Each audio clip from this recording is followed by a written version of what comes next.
ఈరోజు నిజమైన స్వాతంత్రం మనిషికి ఎక్కడ లభిస్తుంది అని ఆలోచన చేస్తే, మనిషి ఎంతో కాలంగా ఒక ప్రార్థన చేస్తున్నాడు.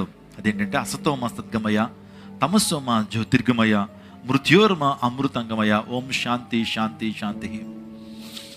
అసత్యంలో ఉన్నాను, నన్ను సత్యంలోకి నడిపించు. చీకట్లో ఉన్నాను, నన్ను వెలుగులోకి నడిపించు. మృత్యువుతో పోరాడుతున్నాను, నాకు జీవంలోకి నన్ను దాటించు అని దేవుణ్ణి మానవుడు కోరుకుంటున్నాడు. ఈరోజున మనిషి అయోమయ పరిస్థితిలో ఉన్నాడు, అసత్యంలో ఉన్నాడు, అతనికి సత్యం కావాలి.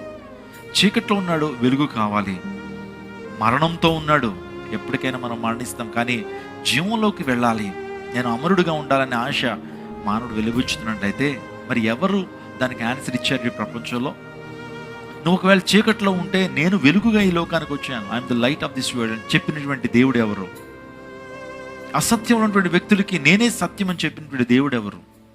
ఒకవేళ మృత్యు భయంతో ఉన్నటువంటి వ్యక్తికి నేనే జీవానని చెప్పినటువంటి వాడు ఎవరు? యేసుక్రీస్తు ప్రభుని నమ్మిక ఉంచడం ద్వారా ఒక వ్యక్తి వెలుగులోకి వస్తాడు. యేసుక్రీస్తు ప్రభు యందు విశ్వాసం ఉంచడం ద్వారా ఒక వ్యక్తి సత్యంలోకి తను వస్తాడు. సత్యం అవన్నీ స్వతంత్రులుగా చేస్తుంది. యేసుక్రీస్తు ప్రభు విశ్వసించినటువంటి వారు మరణమును దాటి జీవములోకి వారు ప్రవేశిస్తారు. ఇది దేవుని వాక్యం చెప్తున్న అద్భుతమైన సత్యం.